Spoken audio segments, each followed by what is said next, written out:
Welcome everyone. It's Bible study time. Yay! Always excited about coming for y'all. Today is absolutely no different. Today I got an interesting conversation for you today. It was been on my spirit for the last couple of days and then last night. You know, like I said, I posted something yesterday on my social media page about I'm just out here winging it, y'all. I'm out here winging it. I'm going for what I know. When I tell you this flex is heavy this way, I am literally flexing on in every direction. I'm flexing. And I don't have the liberty to be able to forecast out my flex. I don't have the luxury of kicking back and looking at how everybody else's flex is and then try to base my flex off of their flex. I don't have that. I got to stick to what I know best because this is my calling. I got everything on this. I don't have the luxury of saying, well, either way, it's gonna be what it's gonna be. I don't have that luxury, even though it is gonna do what it's gonna do. I have to give it my best. And it's a definite dynamic flex. It's not a premeditated flex. It's not a flex where I could stack up a bunch of content and then just boom, Monday I'm going to drop that, Tuesday, and it's already in my library. I come out of an extremely chaotic period of my life. It's like the formation of a planet happened, my planet. And in any formation of a thing, it is extreme chaos. Everything is vying for position within that particular realm. So it's a lot of disorderly things, unexpected stuff, chaotic activity going on. Where I didn't have the ability to forecast, okay, next week I'm going to do that. And then next month I didn't have it. Even though I've become accustomed to it. That ability to have that form of stability, that ability to be able to plan and then implement on the plan was snatched away. It was ripped away. And I found myself in a very chaotic space. And that's where I'm just flexing from right now.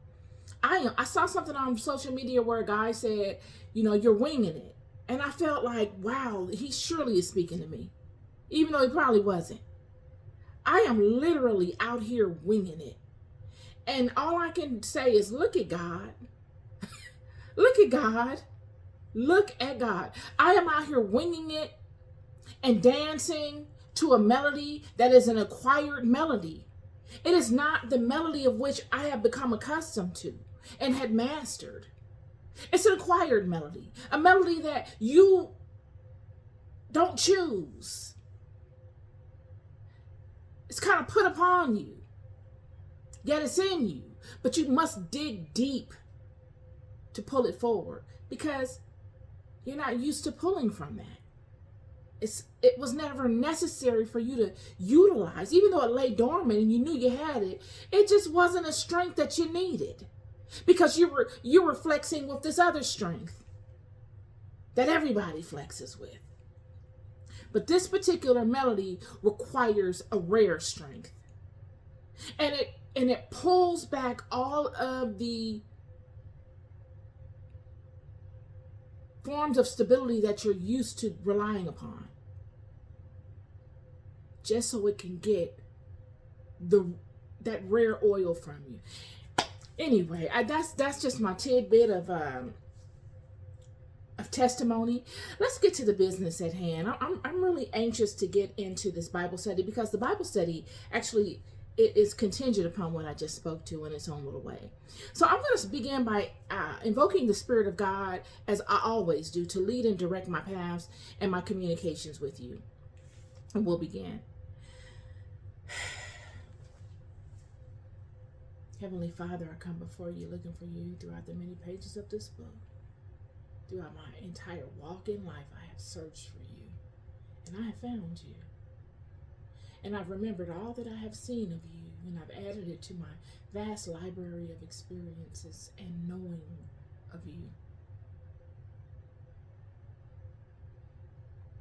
I ask that you cover me today and every day with your love and your attention. Work through me. Let the words of my mouth and the meditation of my heart be acceptable and honorable to you. Find me worthy in your sight by way of my activity and my intentions. I love you so deeply. Wherever you lead me, I will follow in love, willingly. And in God's name I pray, amen. All right, y'all. Okay, so we're going to be speaking to the book of Isaiah today, y'all. We're going to be speaking to Isaiah chapter 14. I'm going to read a very short verse, and then I'm going to cross-reference the Apocrypha, okay? Let's begin reading. Isaiah chapter 14, verse 17.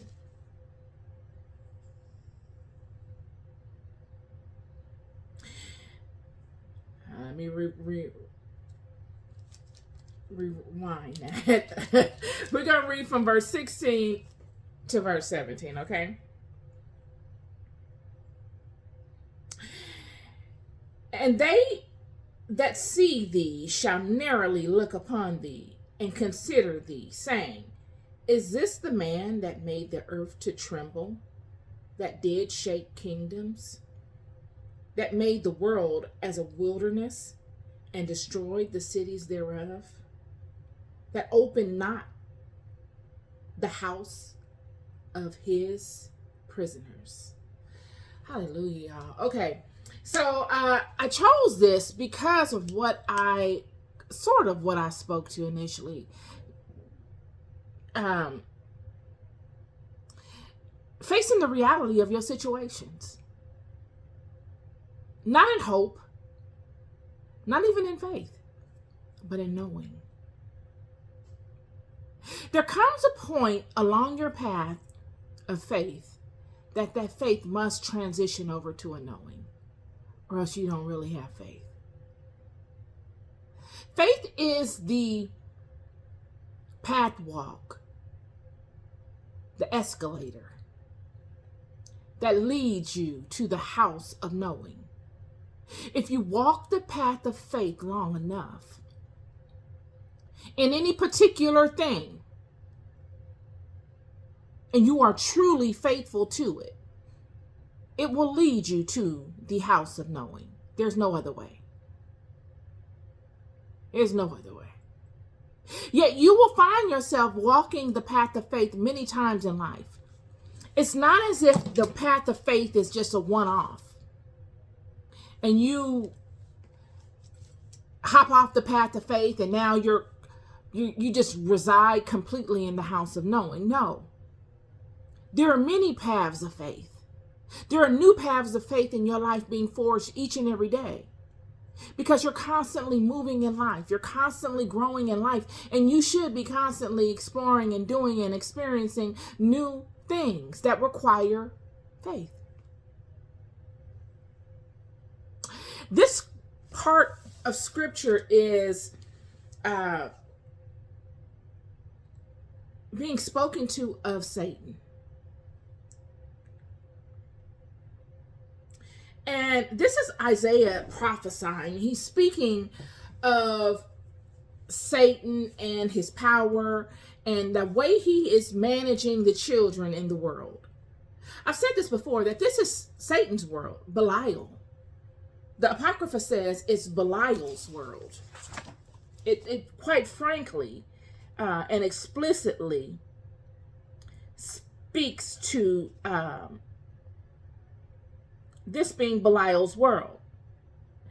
And it says here in the Apocrypha chapter 2 of the Ascension of Isaiah, verse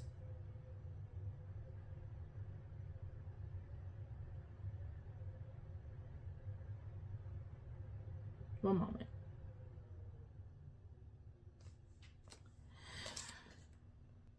Verse 4. And Manasseh turned aside his heart to serve Belial. For the messenger of lawlessness, who is the ruler of this world, is Belial, whose name is Mantanbukas, And he delighted in Jerusalem because of Manasseh, and he made him strong in apostatizing Israel and in the lawlessness which were spread abroad in Jerusalem. And witchcraft and magic increased, and divination and pretending and fornication and adultery and the persecution of the righteous by Manasseh.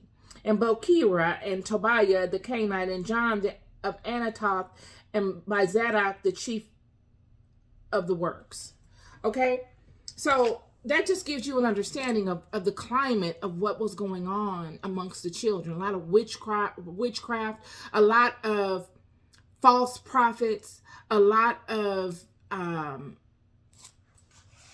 divination in the form of calling upon these same gods of Satan, to be able to speak these truths to the children.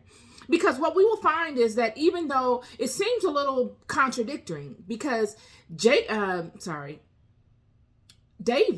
would somewhat use divination as well with the ephod. But the differences is the method of which they used it. It wasn't that the divination portion of things was wrong. This was a tool that was renowned throughout the world, and it still is today. However, the problem was that they were using divination by way of these lesser gods, Satan and everybody else. It's just like someone saying, because you pray to Satan, all prayer is wrong. No, all prayer is not wrong. Prayer is a portal of which you must use to give honor and praise to God, or to petition God for any particular thing. It is you that chooses what God you will honor and praise or petition. And these are the things that makes it evil. So in the book of Isaiah is speaking to where we are.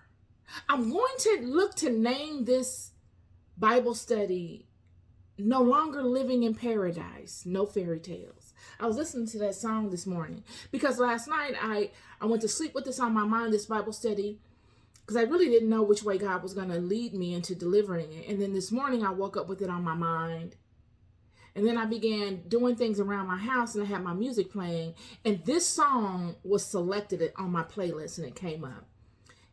And it just spoke to me. No longer living in paradise, no fairy tales. Many of the world's religions that all stem from this Abrahamic covenant that has been placed between Abraham and God, Islam and Christianity, well, mostly Islam, believe in a paradise.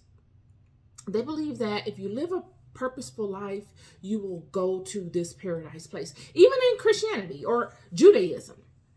Because, let me just pause. Even in Christianity and Judaism, they believe that there is a heaven. And the funny thing is that all of these religions, all these branches to this main tree, all stem from Judaism. All of them. Christianity too. All of them stem from Judaism. So, nonetheless, I'm not going to get all up on that. But, so Isaiah is speaking to the children. He's giving the children a bird's eye view as to really the goings on, where you are.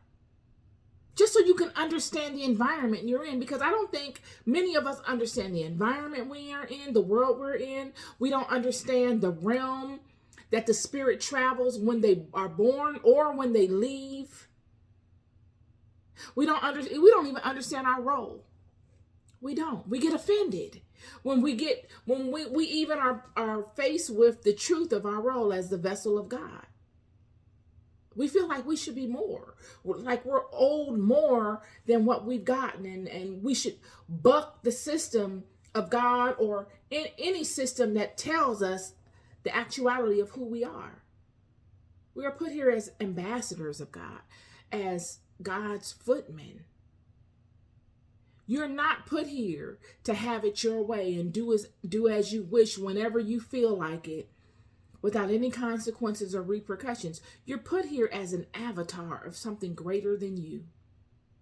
That was your creation. Period.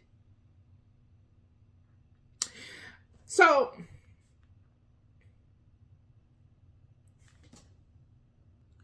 Isaiah chapter 14 gives you a bird's eye view as to the goings on and the temperament of Satan, and maybe even why he decided to do what he did. I'm going to go back further, and it says here in verse 12, "How art thou fallen from heaven, O Lucifer, son of the morning? How art thou cut down to the ground, which didst weaken the nations? For thou hast said in thine heart, I will ascend into heaven. I will exalt my throne above the stars of God. I will sit also upon the mount of the congregation in the sides of the north. I will ascend above the heights of the clouds. I will be like the Most High. Yet thou shalt be brought down to hell, to the sides of the pit." Okay, so when you listen to what I just spoke to, you are given a bird's eye view as to the ideology of what Satan had in mind when he betrayed his role as an angel of God. He went against the grain so that he could be God. He looked to be God in the world. Not in the heavens, because he couldn't be in the heavens. God in the heavens, because there is one God. But in this physical, mundane, low vibrational world, he could enter himself into a game that he was never to be part of and become a God in the world. Corrupting the gene pool, corrupting the normal stasis of things, and making Adam and Eve's children and all their descendants bow to him. And also, in doing so, entering his seed into the world. Ensuring them a role, putting them in a race that they never would have been able to put in for a position amongst the seeds of Adam and Eve. He looked to remove Adam, completely disassociate Adam from the entire situation, block Adam out, and focus his attention on Eve and procreate through Eve. When you read the ascension of Isaiah, it gives you a bird's eye view as to what the powers are of these of Satan and his minions, these fallen angels, all of these that came and after the first angel transgressed and made his abode here in the world, then the rest of them come. And they make a pact on Mount Hermon. We read that in the Bible study or the podcast I did on the book of Enoch. So they made this pact. All of them. These are masters. These are the type of angels that Enoch is around when he goes into these different levels of heaven. These are also the angels, the messengers, or the likes of them that Isaiah is interacting with when he goes into these levels of heaven. And in the ascension of Isaiah, in the ascension of Isaiah, it gives you an understanding of these angels' powers. It says here in chapter 7, verse 26, the Isaiah is in the heavenly realm, and he is being shown around by an angel. Verse 25 says, And I said unto the messenger who was with me, for the glory of my appearance was undergoing transformation as I ascended to each heaven in turn. Nothing of the vanity of that world is named here. So all the vanity, all the nonsense of this world is nowhere to be found in these heavenly realms. In order to ascend to these realms, you must have ascended personally. You have acquired a level of knowledge, and you have stood in it and acted upon it in your life to mature you enough to be even considered to be brought into such worlds, whether in life or in death. And he answered me and said to me, Nothing is named on account of its weakness, and nothing is hidden there of what is done. So nothing is named on the account of its weakness, meaning we don't speak to the negatives. We don't know any lack in this place. There's no lack. There's no what if. There's no plan B. There's no, oh, the monster is going to come and sabotage. There's no fear in this place. And nothing is hidden there of what is done. There's no curiosity. Wonder how God did this, or I wonder how this angel is able to do that. You're not in the darkness of the happenings within this space. You are fully aware of how this space works. You are girded with knowledge. You're capable. Everybody in this space is highly capable. And I wish to learn how it is known. And he answered me, saying, when I have raised you to the seventh heaven, from where I will send to that which is above these, and you will know that there is nothing hidden from the thrones and from those who dwell in the heavens and from the messengers. So there we have it. These messengers, these angels, they know, they have the full scope. It just spoke to it in the Apocrypha that there's nothing that they need to be curious about. They are girded with knowledge. And some of these messengers are what we're dealing with in this world. There's no way we can outsmart these entities, friend. Their head count doesn't need to be up. They're ruling off of knowledge. They've got us beat because we're ignorant. Period. So that's one of the strengths. The other thing is that there's a distance between this realm and the next. Many wonder, I saw something on TikTok where a guy said that this is a prison. This world is a prison. And I thought that's what really spawned me to do this Bible study. It was weeks ago when I saw it. And I thought, wow, that's interesting. Because in a way you could look at it like that. You don't leave this realm until you ascend. You're not allowed to move beyond this unless you ascend. And the trick to it is that you could say, okay, I'll make this my heaven. I'll make this my domain. But you, in doing so, thinking you're going to trick the system and just settle for less and bargain in this realm, throughout your many lifetimes of incarnating and coming back here, this realm just gets worse and worse. It does not get better. I know we want to believe that this place is going to improve tremendously. But it's not. When you read the Bible, when you read the Apocrypha and all the scriptures, it's not. It's on a consistent decline. It just couldn't go from the fall to the decline immediately. It's not like God could say, okay, you guys have come and pulled the rug up under this thing, from up under this thing. Let me just go on and be done with this and do it again. Well, God did try to do that with the flood, and it didn't work. So this thing must play itself out.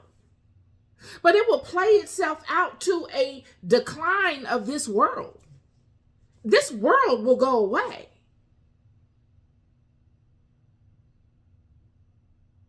And where do you go? What's in it for you when your idea of just continuously reincarnating to this world ends? All because this world will end. Your contract with this world will end. You need to renegotiate a new one for the new world. What happens to those people that when it comes to the point of the end of this particular world, whether you call it a cycle of things, whatever you want to call it, ends? Does God say, let's just bridge all those people that have consistently failed on purpose. Let's bring them over to the new world. With all of their experiences and all their stuff, we're going to bring them over to the new world.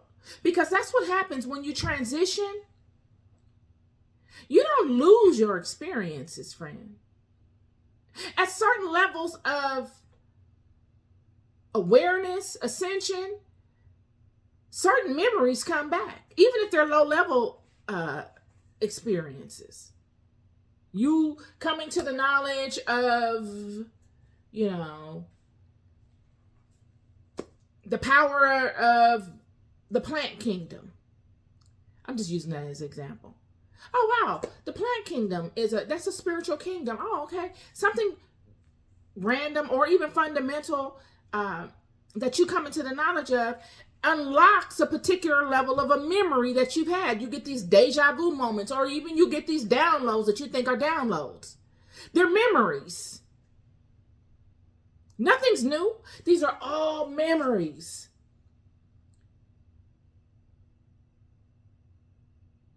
So this new world, this new system must require newness as well. It must require a certain level of ascension.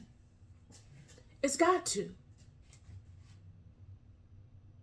Or else it would undermine the pace of the new world. When we look at Babylon falling, we're looking at this exact same thing. These children were broken apart and distributed all throughout the country, all throughout the planet. Their languages, dialect, all of that. They were no longer one unit. All because of this. Because they were ascending to a point where they were going to all reach a certain level of knowledge, even though they hadn't earned it. I don't believe that they were broken up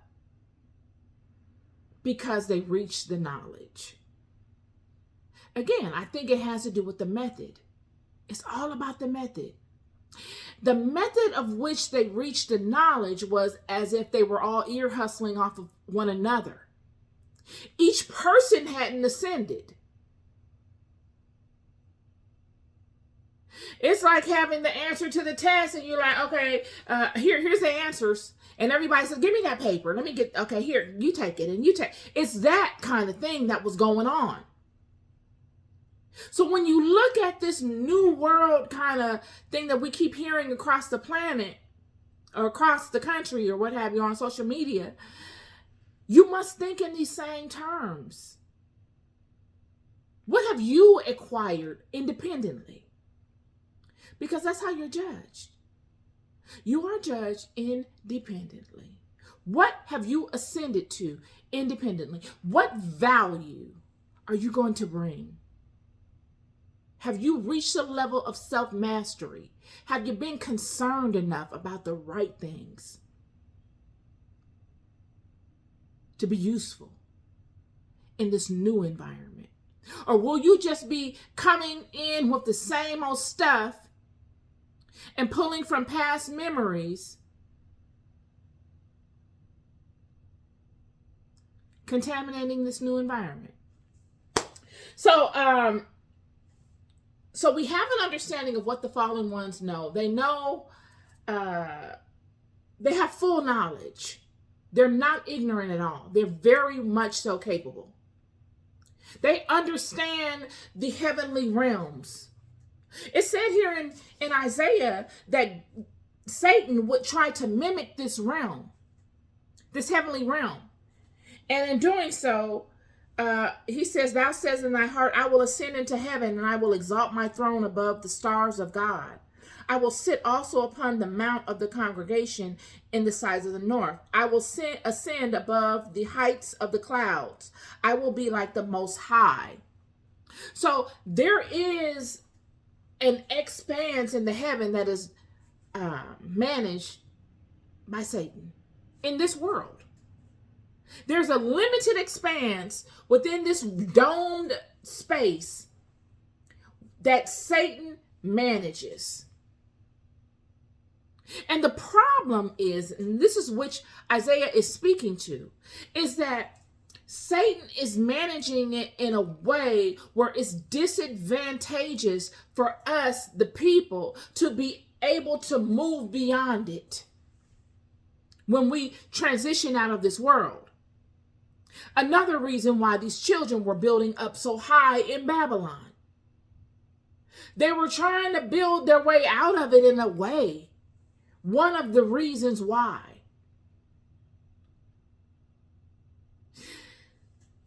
And this is the analogy that many people on TikTok were speaking to. They're saying, just as Eve, when Eve or Sophia, let's just say Sophia, was tricked, or even Eve was tricked. Both of them were tricked. It's like if they can't get you to agree,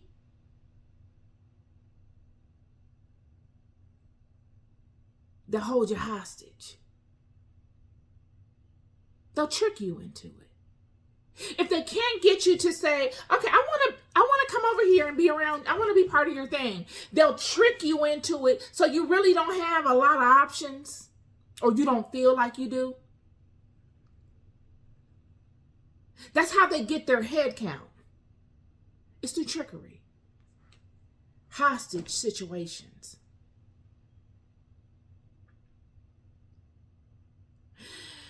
And the one that is held hostage, the people, the children that are held hostage to these individuals are not a part of them. They can never be a part of them. It's not like, when you see the vampire movies, the vampire comes and he turns you into another vampire. It's not like that. It's like the vampire comes and exposes itself and feeds off of you. And you just walk around life knowing that this vampire is going to feed off of you whenever it desires. No longer living in paradise. No more fairy tales. No more, life is this way. Now you've been exposed to a whole nother set of criteria.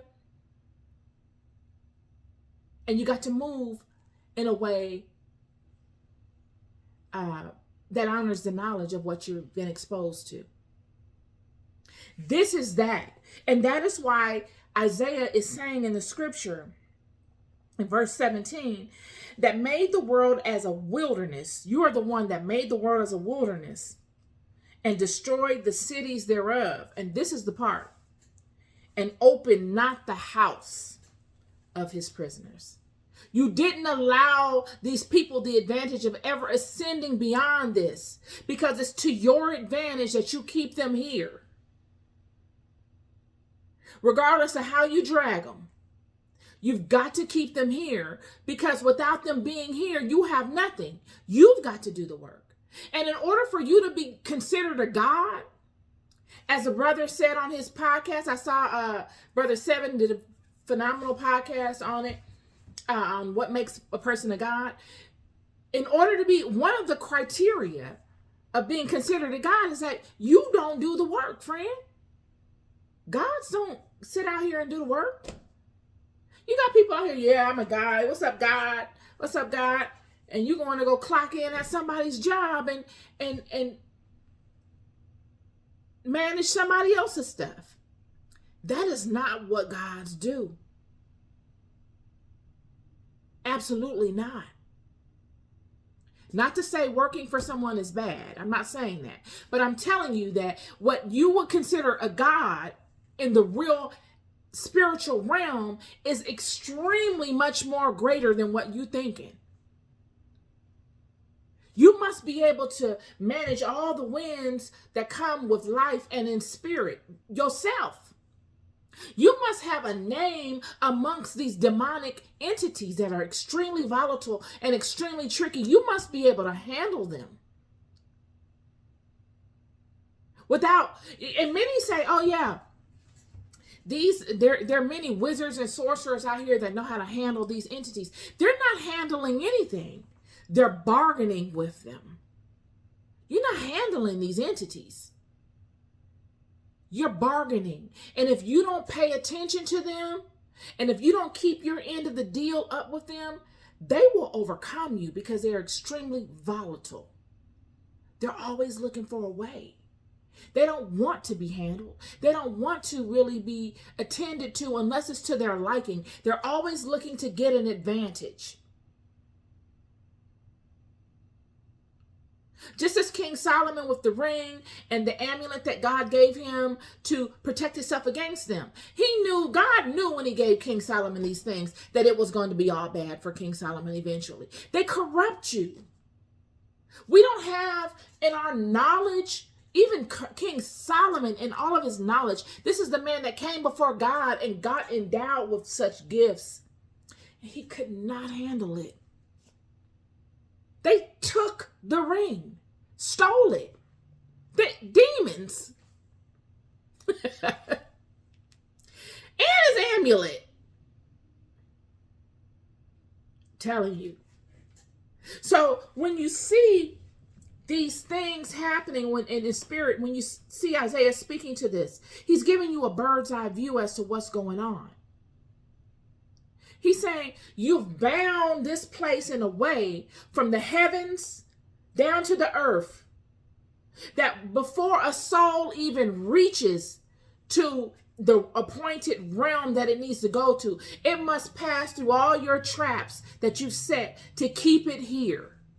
And this is why having your spirit as light as a feather is extremely important. Not being boggled down by the weights of this world. Let us cast off all the weights on all sides and run this race. Remember, I believe that's Corinthians, might be Psalms. That's a fact. You've got to be light. And in order to be light, you must cast off all of the heavy burdens of envy and jealousy and anger and resentment and revenge and all these different things. They don't serve you. They were never things that you were designed to carry. You must make yourself as light as you possibly can while in this life, so that even while you're in the fleshly body, mentally, you can go places in spirit. Because it is the things that are heavy and that are bulky that weigh your astral body, your spiritual body down, stopping you from going to these places. So,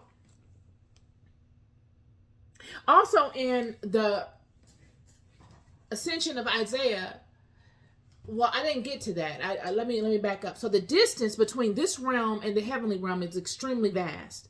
It says in chapter 7, verse 28, and again, he raised me to the fourth heaven, and the height from the third to the fourth heaven was greater than from the earth to the expanse. That's a large space. And that's where we see God, through Isaiah, speaking to where these traps are. This is the third realm. This realm we're in right now. So to get from the third realm to the fourth is the largest distance in all of the heavenly realms. I've read this chapter 8, chapter 9. I read the whole thing.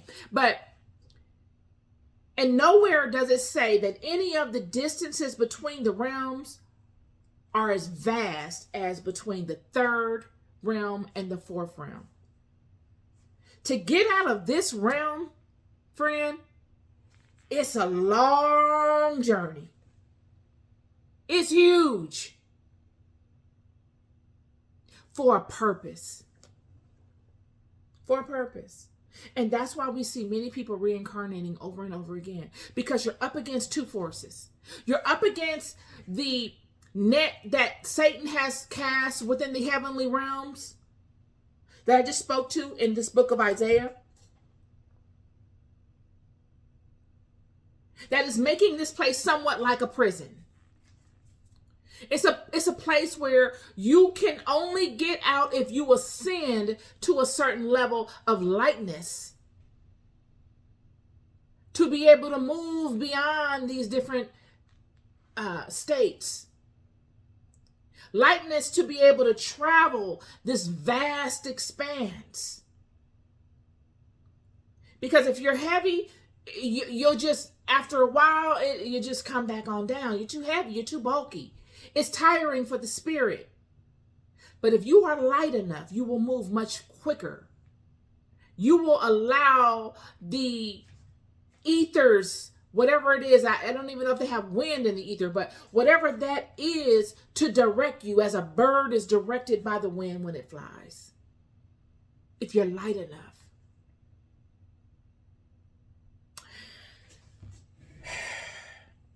And they don't know God's name.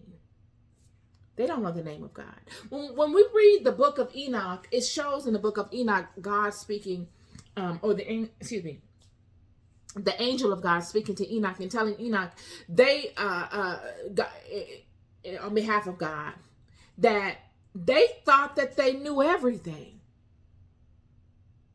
These beings that I just explained to you, these messengers that know this whole system,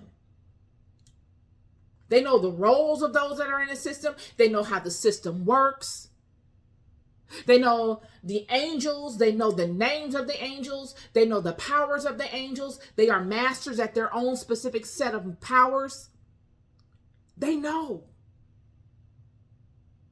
Yet, in all their knowing, that's what made them so confident that this would be successful for them.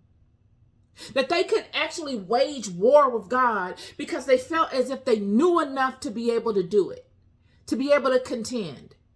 Yet God has said in the book of Enoch, they thought they knew everything because that's just how much that's just how much power is within what I let them know. But what I let them know was nothing. What I showed them was absolutely nothing compared to what is truly out there. Book of Enoch, chapter 16, verse 2. And now as to the watchers who have sent thee to intercede for them, who had been in heaven, say to them, you have been in heaven, but all the mysteries had not yet been revealed to you. And these in the hardness of your hearts you have made known to the women. And through these mysteries, women and men work much evil on earth.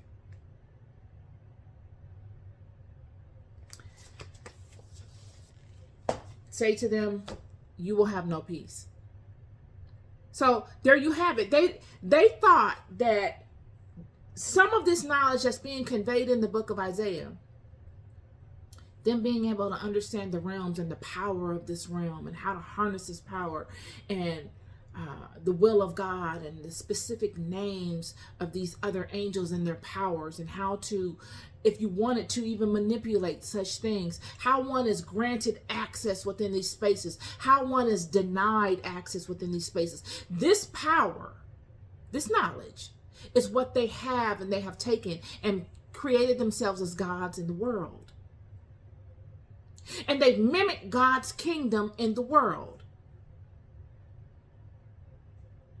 All from what they knew in their role as messengers.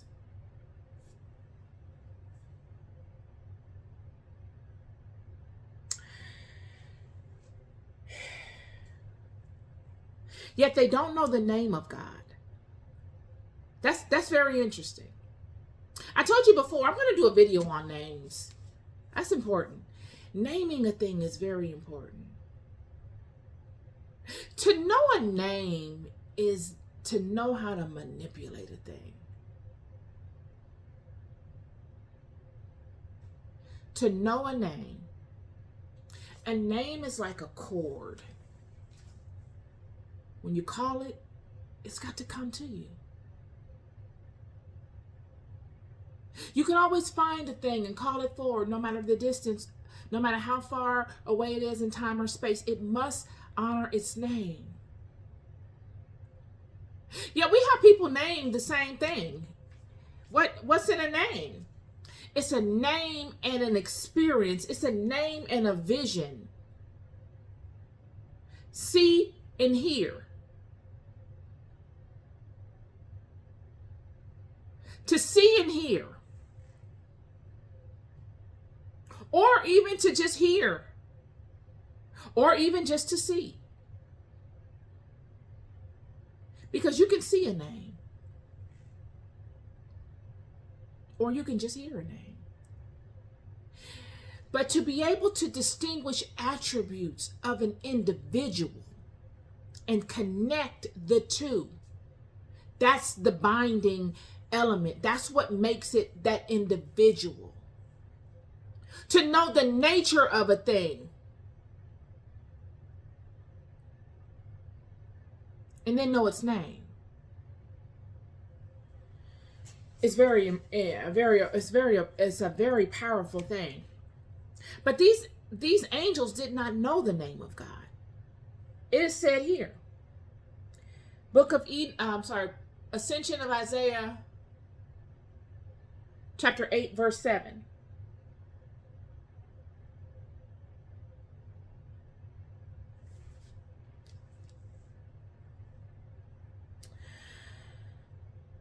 And he said, from the sixth heaven, there are no longer messengers on the left, nor a throne set in the midst, but they are directed by the power of the seventh heaven, where dwells he that is not named, and the chosen one, whose name has not been made known. And none of the heavens can learn his name, for it is he alone to whom voice all the heavens and thrones give answer. They don't know the name of God.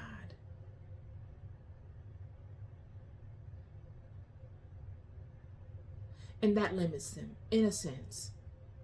So they capitalize on the knowledge of God's system. They can manipulate God's system. Who reaches it, who doesn't. They can manipulate that. They can even potentially manipulate those within God's system because they are knowledgeable of them and they have their names. Yet they are not able to manipulate God. God is that fixed nature that they cannot manipulate. So all power could never be granted to them. The war that they are looking to wage could never be won. And they know this, and they don't even expect to win that portion of the war. They are looking to dismantle God's kingdom, forcing God to create another kingdom or to eradicate them, or them allowing themselves to be converted back to their original nature. You got 3 decisions. But the war is not between them and God. They know that that's a futile fight. The war is to dismantle God's kingdom. Absolutely. So this was on my spirit. And they can read minds also. I'll get into that before I wrap up. Chapter 8, verse 25. Ascension of Isaiah. And the messenger, verse 23. Let's just go back to 23. And I implored the messenger who conducted me that I should no longer return to the carnal world. He didn't want to go back. He loved it so much, Isaiah. He didn't want to go back. I indeed say to you, Hezekiah, and my son Josab and Micaiah, that there is much darkness here. From what I've seen in this heavenly realm compared to what I see in the world, he's speaking to Hezekiah and all his children, there's too much darkness here. I've seen something greater and I'm excited about it. And the messenger who conducted me discovered what I thought and said, if you rejoice in this light, how much more will you rejoice when you see the light in the seventh heaven, where the Lord and his beloved are, who is to be called Son of this world? So there you have it. This angel was standing beside Isaiah while Isaiah is saying, dang, I don't want to go back home. I don't want to go back to the world. He didn't say it with his mouth. He said it inwardly in his mind. And the angel, the messenger, was able to read Isaiah's mind and speak to exactly what he was talking about in detail, as if he spoke it out loud. These are powers of these fallen ones that we are dealing with in this world.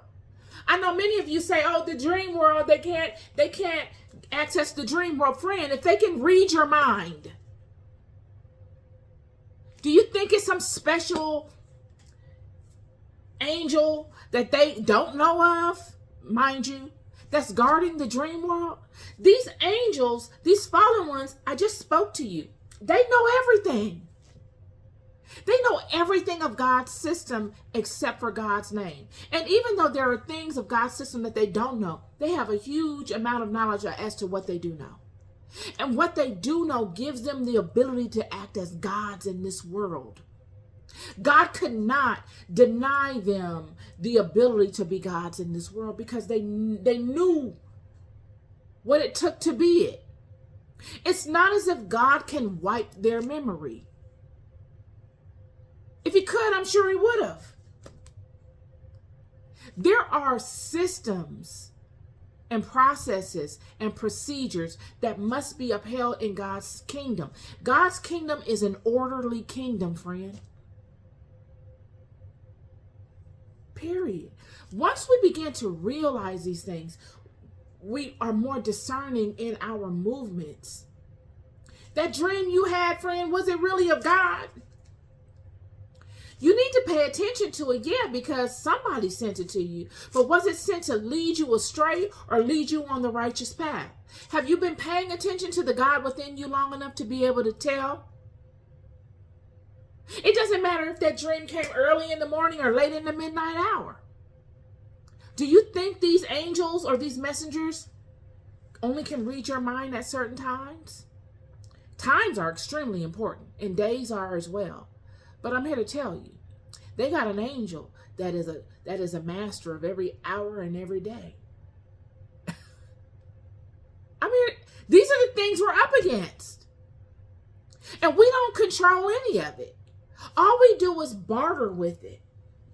We're not masters of any of it. No man, just human individual, is any master in this world. We are all bartering.